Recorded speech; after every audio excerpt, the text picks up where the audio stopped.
2 రోజుల సభా సమయాన్ని పూర్తిగా వాళ్ళందరూ కూడా వేస్ట్ చేయడం ఒకటైతే, ఈరోజు తిరిగి ప్రభుత్వం మీద బురద జల్లటానికి వాళ్ళు పడిన తపన చాలా క్లియర్గా కనిపించింది. ఈరోజు మార్నింగ్ మనం అందరం కూడా గమనించుకుంటే ప్రశ్నోత్తరాల సమయాన్ని కూడా జరగనివ్వకుండా ఏదో రాద్ధాంతం జరిగిపోయింది అని సంబంధం లేని వ్యక్తులను తీసుకొచ్చి బురద జల్లటానికి ప్రయత్నం చేస్తే, వాయిదా వేసిన కౌన్సిల్ మళ్ళా తిరిగి సమావేశం అయిన తర్వాత కూడా నోటికొచ్చినట్టు అబద్ధాలు మాట్లాడడానికి ఏదో ప్లెకార్డులు చూపించడానికి ఉపయోగించుకున్న తీరు కూడా మీరందరూ కూడా చూశారు. ఆ సమయంలో కూడా కౌన్సిల్ చైర్మన్ గారిని మేము టైం అడిగి మేము చర్చకు సిద్ధంగా ఉన్నాము. నిన్న జరిగిన సభలో కూడా కౌన్సిల్లో కూడా గౌరవ మంత్రి గారు అచ్చెన్నాయుడు గారు చాలా క్లియర్గా కల్తీ వ్యవహారం మీద మేము చర్చకు సిద్ధంగా ఉన్నాము, మీరు చర్చకి సిద్ధంగా ఉన్నారా, మీరు ఏదైతే ఆరోపణలు చేస్తున్నారో ఆరోపణలకి సంబంధించి సాక్ష్యాలు తీసుకురండి, సాక్ష్యాలు తీసుకొచ్చి మాట్లాడండి, సాక్ష్యాలు లేకుండా ఎక్కడో సాక్షి పేపర్లో ఉన్న తతంగాల్ని తీసుకొచ్చి ఈ సభని ఆటంకపరచడం కానీ సభా సమయాన్ని వృధా చేయటం కానీ మంచిది కాదు అని చాలా క్లియర్గా చెప్పున్నారు. అయినా ఎగైన్ ఈరోజు మేము చర్చకు సిద్ధమని చెప్పి నిన్న మా మంత్రి గారు చెప్పిన తర్వాత కూడా ఎగైన్ ఈరోజు మళ్ళీ వాళ్ళు అదే చర్చ కావాలి అనేటప్పుడు కూడా మేము కూడా చెప్పున్నాం.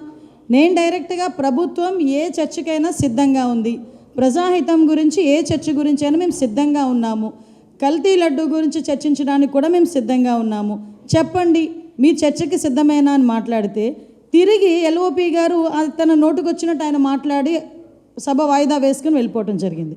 అంటే 2 రోజులు యాక్చువల్గా 4 రోజులు ఇచ్చిన బడ్జెట్కి సంబంధించిన డిస్కషన్లో 2 రోజులు అసలు సంబంధమే లేని ఇష్యూని సంబంధమే లేని కంపెనీలని తీసుకొచ్చి అవాస్తవాలను మాట్లాడి 2 రోజుల సభా సమయాన్ని వృధా చేయటం అనేది చాలా క్లియర్గా మీరందరూ కూడా చూశారు.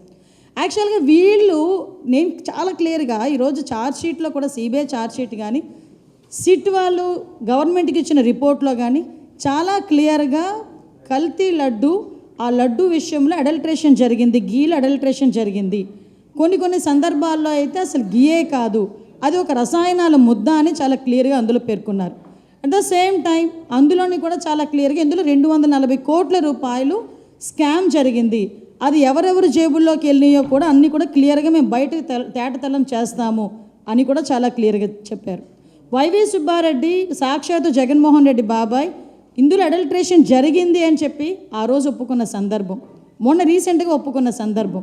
అదేవిధంగా ఎన్డీడీబీ రిపోర్ట్లో కూడా ఇందులోని కల్తీ జరిగింది, లడ్డూలోని నెయ్యిలో కల్తీ జరిగింది అని చెప్పి క్లియర్ చేసిన సందర్భం. మైసూర్ ల్యాబ్లో కూడా చాలా క్లియర్గా వాళ్ళు గవర్నమెంట్లో ఉన్నప్పుడే 2020లోనే వాళ్ళు గవర్నమెంట్లో ఉండేటప్పుడే ఇలా అడల్ట్రేషన్ జరిగింది అని చెప్పినప్పుడు దాని అంతటినీ కూడా దాచిపెట్టిన విషయం వాస్తవం కాదా? ఈ విషయాలన్నీ మాట్లాడండి రా బాబు అంటే లేనిపోని వ్యవహారాలన్నీ మీరు ఒక్కసారి క్రానలాజికల్గా కూడా చూసుకుంటేనండి, ఇంతకుముందు ఇలాగే సభా సమయాన్ని అవాస్తవాలను తీసుకొచ్చి సభలో పెట్టి కొన్ని రోజులుగా సభను జరగకుండా చేసిన సందర్భాలను కూడా మీకు గుర్తు చేయాలి. మీకు లాస్ట్ టైం మీ అందరికీ గుర్తే ఉండే ఉంటుంది పింక్ డైమండ్, మీరందరూ ఎవరు కూడా మర్చిపోలేని మాట అది. పింక్ డైమండ్ దేవుడి మెడలో ఉండాల్సిన పింక్ డైమండ్ చంద్రబాబు నాయుడు గారి ఇంట్లో ఉంది, లేకపోతే బ్రాహ్మణి గారి మెడలో ఉంది అని చెప్పి సభా సమయాన్ని వృధా చేసి సభను కూడా స్తంభింపచేస్తామని చెప్పే పరిస్థితి నుంచి రీసెంట్గా అసలు పింక్ డైమండే లేదు అనే పొజిషన్కి వచ్చే పరిస్థితి కనిపించింది. అదేవిధంగా ఒకసారి సభలో కూడా 32 మంది డిఎస్పీలని ఒకే సామాజిక వర్గానికి వాళ్ళు చెందిన వాళ్ళకి ప్రమోషన్స్ ఇచ్చారు అని చెప్పి ఒక రకమైన స్లోగన్ తీసుకొచ్చారు.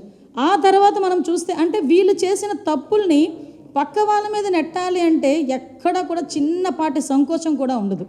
అదేవిధంగా బాబాయ్ హత్యని తీసుకొచ్చి నెక్స్ట్ డే మార్నింగ్ సాక్షి పేపర్లో చంద్రబాబు నాయుడు గారి చేతిలో కత్తి పెట్టి గొడ్డలు పెట్టి ప్రెస్లోని నారాసుర రక్త చరిత్ర అనేసిన సందర్భం, కోడికత్తి వ్యవహారాన్ని కూడా ఏదో సింపథైజర్ తీసుకోవాల్సిన సందర్భం.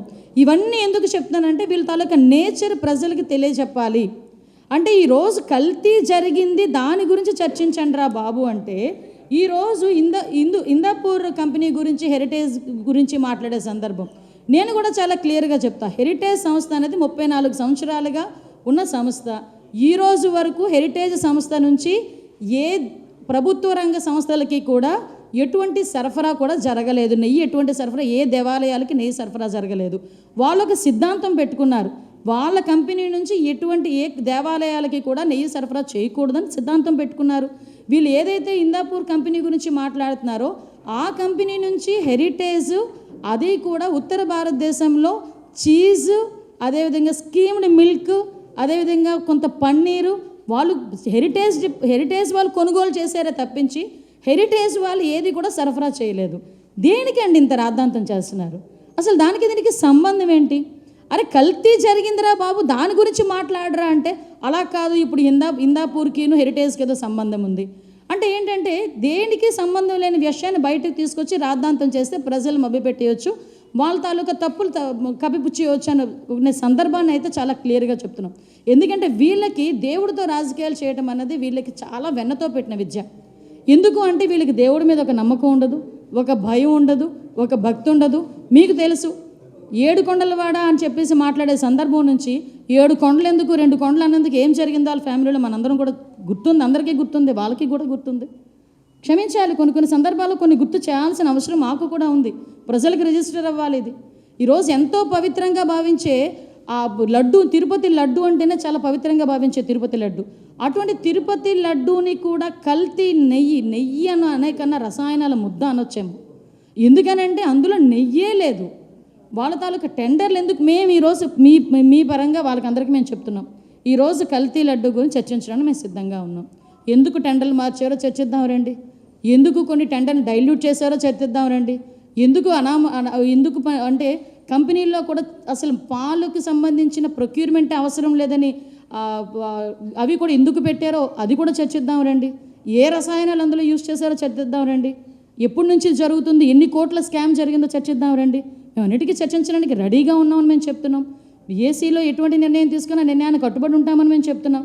ఇవన్నీ పక్కన పెట్టి ఈరోజు అబద్ధాలని, అవాస్తవాల్ని ప్రజల ముందు ఉంచేదానికి చేస్తున్న ప్రయత్నం చూస్తూ ఉంటే నిజంగా ఒక పక్క సిగ్గు అనిపిస్తుందండి. ఏదో ఒక జంతువు బురదలో పొర్లి బయటకు వచ్చి అందరికీ అంటించడానికి విధులిస్తుందట. ఆ పరిస్థితి అలా ఉందన్నమాట వీళ్ళ పరిస్థితి. అంటే అక్కడ వాళ్ళు బురదలో ఉండిపోయిన సంగతి తెలిసి కూడా అందరికీ బురద అంటించేస్తే మేము కూడా సంతోషంగా ఉంటాము. అదొక సైకిక్ నేచర్ అనమాట. ఆ సైకిక్ నేచర్తో మాట్లాడే సందర్భం అంటే నేను ఎన్నో సందర్భాల్లో మేము మాట్లాడతాం, ఎవరితోనైనా ఆడుకోండి కానీ దేవదేవుడు వెంకటేశ్వర స్వామితో మాత్రం గేమ్స్ ఆడొద్దు అని. సేమ్ యాస్ట్రీస్గా మళ్ళీ అదే దేవుడి పేరు తీసుకొచ్చి ఈరోజు సభలో చేస్తున్న రాద్ధాంతం కూడా మీరందరూ కూడా చూస్తున్నారు. నిజంగా చాలా బాధ అనిపిస్తుంది. ఎందుకంటే వీళ్ళ పని ఒకటే. నాకు ఇంతకీ అర్థం కానిది ఏంటంటేనండి, సాక్షి పేపర్లో ఒక అనామకుడు కూర్చుంటాడు, ఏదో రాస్తాడు, వాడి ఫీలింగ్ ఎలా ఉంటుందో, అతని ఫీలింగ్ ఎలా ఉంటుందంటే ఇది ప్రపంచ స్థాయి ల్యాబొరేటరీలా ఫీల్ అవుతుంటాడు ఆయన. అందులోంచి ఒక కాగితం వస్తే ఆ కాగితం పట్టుకొని అక్కడ రాస్తాడు, ఇక్కడ రాద్ధాంతం చేస్తారు కౌన్సిల్లో. ఆడేదో రాస్తే అది పట్టుకొని వచ్చి చూపిస్తారేంటండి, నాకు అర్థం కాదు. మేము 4 రిపోర్ట్లు మేము చూపిస్తామంటున్నాం. ఎన్డీడీబీ రిపోర్ట్ చూపిస్తాం, మైసూర్ ల్యాబ్ రిపోర్ట్ చూపిస్తాం, ఛార్జ్ షీట్లో సిబిఐ ఏం రాసిందో చూపిస్తాం, సిట్ రిపోర్ట్లో ఏముందో చూపిస్తాం. ఇన్ని రిపోర్ట్లు మేము చూపిస్తామని చెప్పి ఆఖరికి వైవి సుబ్బారెడ్డి ఏం మాట్లాడారో కూడా మేము చూపిస్తాం. ఇన్ని మేము చూపిస్తామంటే ఇవన్నీ కాదట సాక్షి పేపర్ తీసుకొస్తాడు. సాక్షి పేపర్ కానీ ప్రపంచ స్థాయి గుర్తింపు ఏమైనా ఉందా? ఇంకో విషయం కూడా చెప్తున్నానండి, ఈ రోజు వరకు హెరిటేజ్ సంస్థ ఎవరికి కూడా సరఫరా చేయకూడదు అని నిబద్ధత ఏదైతే ఉందో, ఈరోజు వాళ్ళ బుద్ధిని ఏదో అంటారు కదా, పచ్చకామెరలోడికి లోకం అంతా పచ్చగానే కనిపిస్తుందని సాక్షి పేపర్లో యాడ్లకి, సాక్షి పేపర్ కొనుగోలుకి ప్రభుత్వం నుంచి ఎన్ని కోట్లు, ఎన్ని వందల కోట్లు గవర్నమెంట్ సొమ్ము సాక్షి అకౌంట్లోకి వెళ్ళిందో మీ అందరికీ తెలియదా? దగ్గర యాడ్లు, అదేవిధంగా సాక్షి పేపర్ కొనుగోలుకి దగ్గర 600 కోట్ల రూపాయలని కూడా రెండింటికి కలిపి ప్రజాధనాన్ని తీసుకెళ్ళి సాక్షి అకౌంట్లో వేసుకోలేదా? మేము అలా అనుకుంటున్నారా? మీలాంటి దుర్బుద్ధి మాకు ఎక్కడా లేదే. భారతీయ సిమెంట్స్కి సంబంధించి, సిమెంట్లకు సంబంధించి కొనుగోలు వ్యవహారాలు ఎక్కడికి తెలియదు అనుకుంటున్నారా? మేము ఒకటే చాలా క్లారిటీగా ఉన్నాం, ఈరోజు మేము ఏమీ తప్పు చేయలేదు కాబట్టే ఎక్కడ కూడా మీ క్లియర్గా కల్తీ జరిగింది అన్నది క్లారిటీ ఉంది కాబట్టే ఈరోజు మీరు చర్చకి రండి అంటే మేము సిద్ధంగా ఉన్నామని చెప్పాం. మీ చర్చకి రమ్మని చెప్పింది కూడా మీరే, దానికి మేము సిద్ధంగా ఉన్నామని చెప్తే మళ్ళీ పారిపోతారేంటి? ఇప్పుడు గుర్తొచ్చిందా బడ్జెట్, నా కమింగ్ 2 days బడ్జెట్ గురించి మాట్లాడాలని? మరి 4 రోజుల బడ్జెట్ సమయాన్ని ఎందుకు మీరు వేస్ట్ చేశారు? ఈ విషయాలన్నిటి మీద కూడా గౌరవ ప్రతిపక్ష సభ్యులు సమాధానాలు చెప్పాల్సిన అవసరం ఉంటుంది. మేము చాలా క్లియర్గా ఉన్నాం. ప్రజాహితం, మళ్ళీ చెప్తున్నా, ప్రజాహితం గురించి మేము ఎటువంటి చర్చలకైనా మేము సిద్ధంగా ఉన్నాం. మేము ఆధారాలతో నిరూపిస్తాం. మీకు దమ్ముంటే ఆధారాలు తీసుకొచ్చి మాట్లాడండి. ఏదో గుడ్డ కాల్చి మొహం మీద వేస్తాము మీరు తుడుచుకోండి అంటే అది అవ్వదు. ఇది ప్రజాస్వామ్యం, ప్రజలకి మనం సమాధానం చెప్పాలి. ఈరోజు ఇక్కడ కూర్చొని మాట్లాడుతున్నానంటే ప్రతిపక్షాలకు మేము సవాల్ ఇచ్చడానికి కాదు, ప్రజలకి మేము చెప్పుకోవాలి కాబట్టి, ప్రజలకి చెప్పాలి కాబట్టి మేము క్లియర్గా ఇక్కడ కూర్చొని మాట్లాడుతున్నాం. దయచేసి ఇది అర్థం చేసుకోవాల్సిందిగా కోరుకుంటున్నాం. 2 వాయిదా తీర్మానాలు, ఒకటి కల్తీ లడ్డు మీద చర్చ గురించి, వాళ్ళు ఈ హెరిటేజ్ గురించి అని ఇచ్చారు. రెండింటినీ కూడా క్యాన్సిల్ చేశారు. 2 వాయిదా తీర్మానాలు వాళ్ళే ఇచ్చుకుంటారు, 2 వాయిదా తీర్మానాలు వాళ్ళే తిరస్కరించుకుంటారు, మళ్ళీ వాయిదా వేసుకుంటారు, మళ్ళీ ఎగైన్ వచ్చి మా మీద బురద చల్లుతారు, వెళ్ళిపోతారు.